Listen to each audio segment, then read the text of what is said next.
Oh, what's good? Oh, wait, hold on. What's good? There you go. Let me redo that. Let's do that all over again. What's good with you? Let's do that all over again. There we go. Making sure we sound good. Make sure we sound good. Make sure we look good. Make sure we feel good. Hello, all, and welcome to the Hill Turn Podcast. I'm your host Isaiah Jackson Jr. And look, man, we're just gonna go through Monday Night Raw. This is the Hill Turn 30. I'm struggling doing the Hill Turn 30s for AEW Dynamite and for Friday Night SmackDown. But look, this week we're going to try to pretty much turn a new leaf. We're going to try to be a whole different person. And we're going to try to hit a home run this year. You know, it's like, well, at least for this week. You know, we're going to try to hit a home run this week and go crazy with it. So, honestly, Monday Night Raw was all right. I actually just got done watching Circle of Debate. Those boys just had boys and gals. They had an amazing stream. Go check those guys out as well. Of course, they do great work, great content. The Notorious Dom, of course, Justin, the Redeemer, the Boss. You know, just the goat all around. Of course, just check out those guys themselves because they do great work outright. And I just got done watching them, and I rated Raw 2.8 today because I just, it wasn't nothing too spectacular that happened. Wasn't nothing crazy. Storylines continued. Storylines grew, but not to like a heavy degree. It wasn't anything like there wasn't a bombshell happening here. You know, if I could use Love Island references, if people are still on that. I'm not a Love Island guy. I just want to throw that out there now. I just knew the reference, so I had to throw it out there. But of course, Javon Evans and Dragon Lee took on the Vision, and I kind of figured the writing was on the wall. Javon Evans and Dragon Lee wasn't winning this. Of course, the Vision, they got a little bit of momentum on their side now that Maxine Dupree is with Austin Theory. I'm sorry, but look. I love me some Austin Theory. Austin Theory's doing great work, but Akira Tozawa and Otis are still on their heels, and yet, they're still getting the brakes beat off of them too. The fact that Austin Theory called Tozawa and Otis Timon and Pumbaa, you should be ashamed of yourself. You should be ashamed of yourself. You going to hell for that. Like, you going to hell for that because that's bogus. That's bogus. You dirty for that. You dirty. But on the flip side, still really fun to watch Austin Theory and Maxine Dupree pretty much hold down the fort with Braun Breaker, of course, hold down the fort for the Vision, of course. Until I can't wait till Bronson Reed comes back. Bronson Reed adds a little bit more fuel to the flame, of course, as this all comes through. Danhausen, of course, is now officially home, and he has a match later on as well. Well, wait, hold on, I'm sorry. He interfered in a match later on. I was like, he was seen. He was seen, but he interfered in the match later on. Obafemi, of course, took on JD McDonough. That was what I thought was pretty cool. Danhausen came out with a bag of munties, human munties, and of course, Dominic Mysterio, the Judgment Day, and the boys and gal. The Judgment Day came through, tried to snatch the bag from Danhausen. No, they chased him out after Danhausen cursed him, hit him with the curse. Danhausen left. JD McDonough took the money. Backstage, JD McDonough finds out that it's not real money. He throws the bag just, nonsensically, just fuck it. It's just like, nothing in it, there's nothing I can do with it.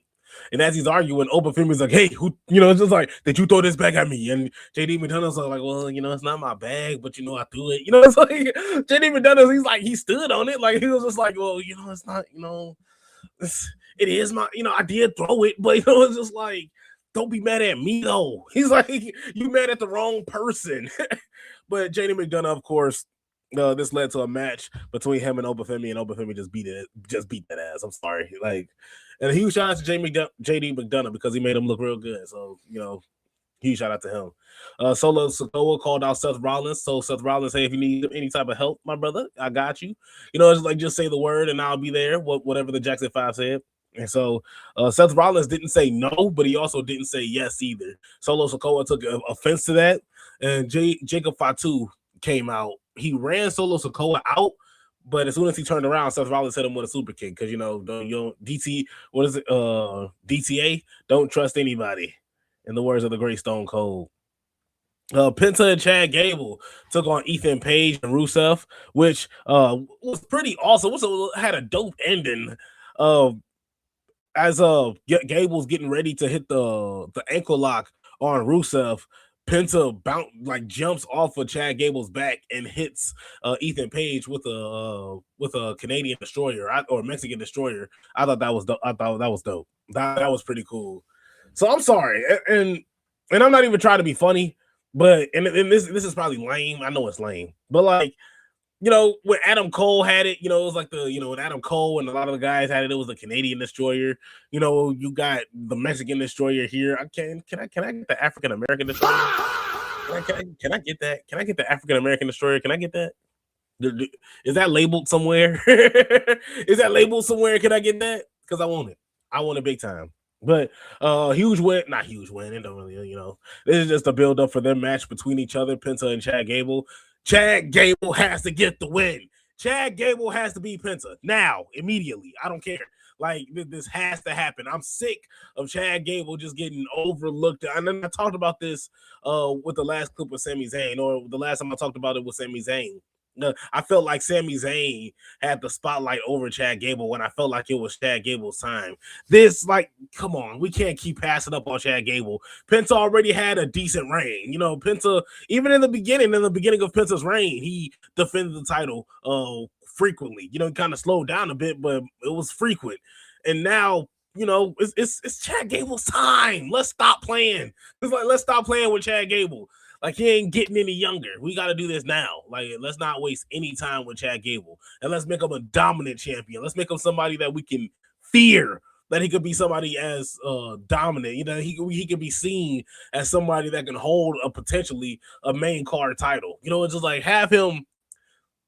Let's put the rocket on Chad Gable. Let's just shoot him to the moon, man. I'm ready to shoot Jesus Christ. I'm ready to shoot Chad Gable to the moon. There it goes. Before I have an aneurysm. It's just like, I'm ready to have that happen, man. Chad Gable, I think it's about time. He's overly talented, way too skilled, incredibly technically sound wrestler, and I think can just do no wrong. And you can love to hate him, and you can love to love him as well, which is why I think Chad Gable is just, he's the go-to guy, at least for the IC title. Let him have a really, really solid run. At least let Chad Gable have a solid enough run to where we can believe that he could hold a main card title run, or to believe that he could hold a WWE championship. Like, that's all. That's all I want out of Chad Gable. I want him to have a solid IC title run, or a solid mid-card title run, to where we look at him and say, you know what? It's not crazy to say Chad Gable could hold a WWE championship for a long period of time.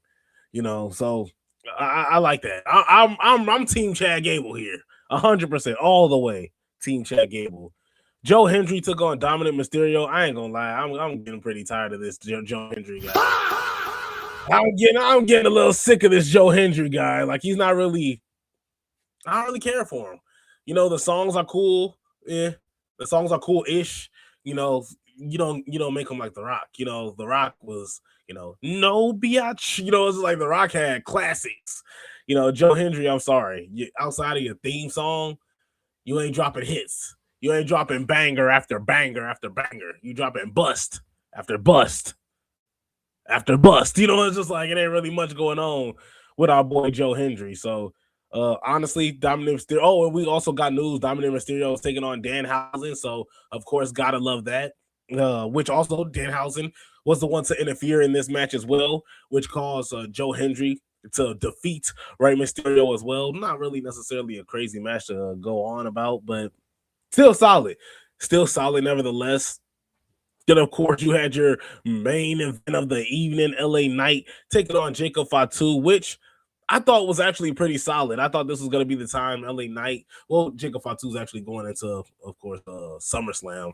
LA Knight, even though he has a lot going for himself, man, you don't really see LA Knight. There's nothing really for LA Knight right now. So I really think that's bogus in itself. But Jacob Fatu ends up getting the win. And then, of course, sparks just continue to fly throughout the match. Of course, you've seen LA Knight, Royce Keys, Solo Sikoa make their way through the bloodline.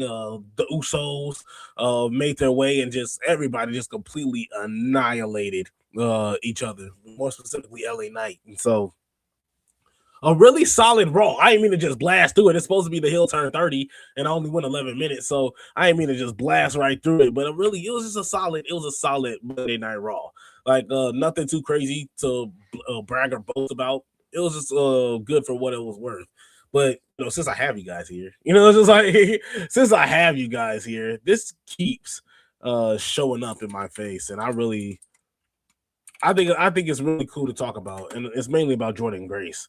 I don't mean to just completely blow it, but let me just tell you right here, I think Jordan Grace is, to hear that she's already done with WWE is heartbreaking. It's just like I think it's just heartbreaking. And I think it's disappointing. In more ways than one. And so let me see if I can find it on Wrestling Observer. I feel like Wrestling Observer. What's our boy and Sean Ross Sapp? Sean Ross Sapp and the guys. Let me see. The Fightful Select. I think they do great work. Wrestling Observer, Jordan Grace. Let's see, we get our lives together here.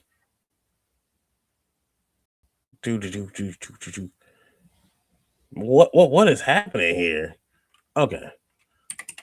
Let's go Wrestling Observer. Because, jeez. By the way, Dynamite Dave has just been going absolutely crazy lately. Like, he's always, and I just never trust anything he says anymore. Like, he's just so unreliable. Like, for him to be such a reliable source back in the day, he is just so unreliable. And that's just the sad part about it, honestly. You can't trust anything he says. So you don't want to believe anything he says at all. It's just like everything is either false or biased reporting, and that just sucks. That's the last thing we need in any type of reporting. So I think that's just dirty in itself. I just think it's dirty. Dave Meltzer, I'm not gonna scream out. I'm not gonna be the guy that's like, oh, do better, do yada yada yada. But damn it, something got to change. It's like something's definitely got to change. It was like, man, what is happening? And so let me see. Jordan Grace. Yeah, we'll do it live. 3 weeks ago. Yeah, but that's Kiera Hogan. I don't want to hear about what. No, respectfully, it was like Kiera Hogan talks about Jordan Grace. Respectfully, I ain't trying to hear. We ain't trying to hear about what Kiera Joe Hogan has to say about Jordan Grace. Respectfully. There we go. Let's go. What culture? Let's see what we have here. But long story short, matter of fact, I'll just speak off of him. Rumor has it that Jordan Grace is done with WWE, or necessarily WWE has nothing for Jordan Grace, and I think both reports kind of hurt. Regardless. Now it's all rumors, it's all speculation, so I don't want to go into crazy semantics, but it is rumored that Jordan Grace is done with WWE in terms, and also on the flip side, WWE has nothing for Jordan Grace. And I think both reports are crushing, in more ways than one, because Jordan Grace, I mean, I wanted her to be pushed to the moon, in WWE. And like, how could you? Like, that's Vince McMahon's prototype. It's just like, she is your China. She is your Beth Phoenix. It's just like, at least she can be. And even looking at the WWE 2K, like and we talked about that. We talked about that before on the show. Jordan Grace came out and said, I mean, what's wrong with me being the first Paul Heyman girl? It's just like, it was on WWE 2K. Why can't it happen in real life? And honestly, I crapped on it when she said it, but now, I mean, I'm down for it. It's just like, I'm 100% down for it. I think Jordan Grace now, I think she works well in the ring. She works wonders in the ring. She can be honestly, she is exactly what WWE wanted Jade Cargill to be. And as great as Jade Cargill is, I think Jordan Grace can do things way better than Jade Cargill and then some because she has that experience. She's been wrestling for a long period, for a longer for a longer time than Jade Cargill. She has a longer tenure in the wrestling business over Jade Cargill, so it makes so much sense, at least to put Jordan Grace in that situation, to put Jordan Grace uh, in that realm, or at least a pusher the way they're pushing Jade Cargill and the way they're shoving Jade Cargill in our face. Not saying that Jade Cargill needs to be pushed back, not saying that Jade Cargill needs to be stunted, not saying that Jade Cargill doesn't deserve the spot that that she's in now. It's just the fact that Jordan Grace shouldn't be sitting at home doing nothing. It's just like I think WWE is just wasting away Jordan Grace right now, and that's bogus. She deserves way much more than that. And I think WWE can do so much more than that. And I think that's just, you ever attribute just laziness? Like you ever just attribute things to just laziness? Like WWE has just been lazy with a lot of these guys. When you look at the Jordan Graces of the world, I mean, it took them this long to figure out what they were going to do with Austin Theory. It's just like so much that you're seeing with WWE. A lot of guys just kind of vanishing away. And you don't hear from them again. You don't see them again. And it's just like, oh, well, we got nothing for you. So sit at home and we'll pay you. It's just like, and I just think that's dirty. I think Jordan Grace deserves way more than what WWE is doing for now, which is absolutely nothing. So bogus. Had to get that out. Just wanted to talk about Jordan Grace for a second because even though I talked about her not being a Paul Heyman gal and saying that she wouldn't necessarily I wouldn't necessarily say fit the description, but I just said she wouldn't. I just didn't think it would work well. I do think she deserves at least a run, a push, some more than what they're doing with her now instead of sitting at home. Because if you've seen the work that she's done in TNA, you've seen the work she's done on the indie scene. Jordan Grace can go down. She can throw down. So honestly, it's just a huge fumble if WWE just happen to get rid of her because that's a waste of talent. Like I said, you have your China. You have your Beth Phoenix, you have your, insert powerful, dominant woman here. So huge shout out to Jordan Grace. I just want WWE to do more for you, honestly. And a huge shout out to GPW as well, man. Huge shout out to Glory Pro Wrestling, of course, always putting in great work. You can still catch them on YouTube. They're, oh my goodness, just top tier work all around. So I do want to give them a shout out before I close out. Thank you guys so much for tuning in. I appreciate you guys for sliding on. I will try to make my way here Wednesday. We're going to get some AEW Dynamite action in. So thank you guys so much for tuning in, and I'll see you guys next time.